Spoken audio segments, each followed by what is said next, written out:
Halo rekan-rekan semua, dan kali ini kita akan sama-sama melakukan konfigurasi ya. Konfigurasi integrated development environment dan juga code editing untuk kebutuhan workshop pemrograman berorientasi objek. Di sini saya sudah mengunduh Visual Studio Installer yang rekan-rekan bisa unduh di visualstudio.com. Kemudian setelah itu kita melakukan instalasi. Nah, di sini instalasi kita harus make sure bahwa beberapa poin-poin tertentu itu sudah terpasang sehingga kita bisa dengan nyaman untuk melakukan instalasi.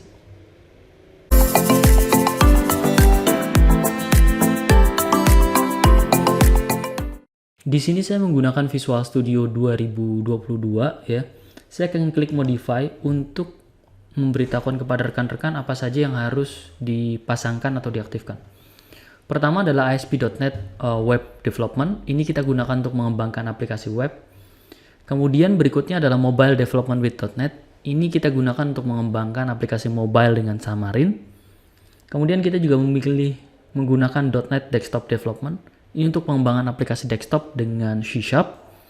Dan yang terakhir kita juga akan menggunakan Game Development dengan Unity. Ini juga akan menggunakan C#. Jadi setelah 4 itu sudah terpilih, kita bisa lanjut melakukan instalasi. Dan setelah itu konfigurasi sudah bisa kita katakan selesai.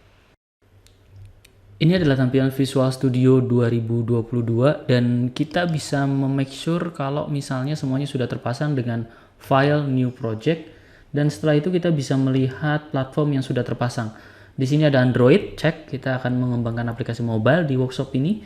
Kemudian ada Windows, yes, kita akan mengembangkan aplikasi Windows di workshop ini. Dan juga jangan lupa kita juga akan mengembangkan aplikasi web ya berbasis Azure. Jadi rekan-rekan sudah bisa melihat kalau semuanya sudah terpasang dengan baik. Kita tidak perlu melakukan konfigurasi apa-apa di Visual Studio 2022 karena semuanya sudah secara otomatis dikonfigurasikan. Jadi itu saja yang bisa kita lakukan di Visual Studio 2022. Kemudian nanti kita akan switch ke Visual Studio Code. Sebenarnya dalam workshop ini kita cukup menggunakan Visual Studio 2022, versi apapun, komunitas, profesional, ataupun enterprise. Tapi kalau rekan-rekan hendak berfokus pada code editing, mempelajari konsep yang tidak membutuhkan resource yang tinggi, maka kita bisa memasang Visual Studio Code. Di workshop ini kita akan menggunakan dua ya. Pada saat Visual Studio Code mendukung, kita akan menggunakan Visual Studio Code. Ketika Visual Studio Code tidak mendukung, kita akan menggunakan Visual Studio 2022. Namun kita harus memasang extension dulu ya. Extension yang harus kita pasang adalah extension yang berhubungan dengan C#. Saya akan men-search extensionnya berupa C#. Ya, di sini kita harus memasang extension yang paling penting adalah extension C# dari OmniShop ya. Nanti akan menginstal secara otomatis berbagai macam dependensinya. Jadi rekan-rekan harus setelah instalasi ini harus sedikit bersabar karena akan mengunduh beberapa dependensi yang ada, dan kita juga harus sudah memasang .NET SDK ya. .NET 5 SDK atau .NET 6 SDK. Di kali ini kita akan menggunakan .NET 5 SDK. Tapi kalau teman-teman sudah memasang Visual Studio 2022 atau lainnya, .NET SDK sudah termasuk. Tetapi kalau belum memasang Visual Studio, maka rekan-rekan harus memasang itu secara terpisah. Oke, kita ada di Visual Studio Code dan saya sudah menampilkan terminal. Rekan-rekan bisa memilih terminal kemudian new terminal, dan di sini saya akan memanggil satu fungsi yang kita sebut dengan .NET new console. Saya akan membuat sebuah aplikasi konsol ya dengan nama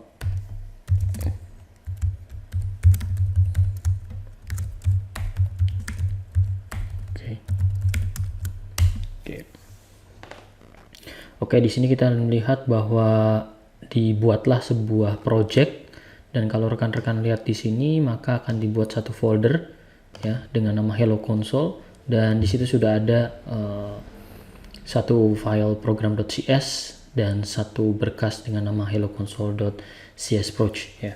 Kita bisa memanggil .NET restore untuk merestore sekumpulan library yang dibutuhkan seperti itu. Oke. Kita akan masuk dulu ke foldernya. Kemudian setelah itu kita akan mencoba .NET Restore. Maka di sini akan terjadi fitur restore dan kita telah berhasil make sure bahwa aplikasi ini bisa berjalan sebagaimana mesti. Kita klik program dan di sini kita sudah melihat ada console writeline.helloworld ya, seperti ini. Dan kita bisa coba menjalankan dengan melakukan start with debugging. Hasilnya mungkin sedikit aneh ketika Anda melihat C# dengan satu baris saja bisa menghasilkan satu berkas Hello World. Ya, ini adalah framework C# versi baru, versi 6. Nanti kita akan menggunakan versi 5 untuk memudahkan pemahaman konsep. Tetapi kalau di versi 6, kita memiliki sebuah template baru yang kita cukup menambahkan console writeline Hello World saja, dan bagian-bagian kode yang lain dibangkitkan oleh template pada saat kita mengembangkan solusi. Di sini kita sudah berhasil membangkitkan Hello World, artinya kita sudah siap untuk memulai workshop Object Oriented Programming with C#. Sampai jumpa di video selanjutnya. Terima kasih.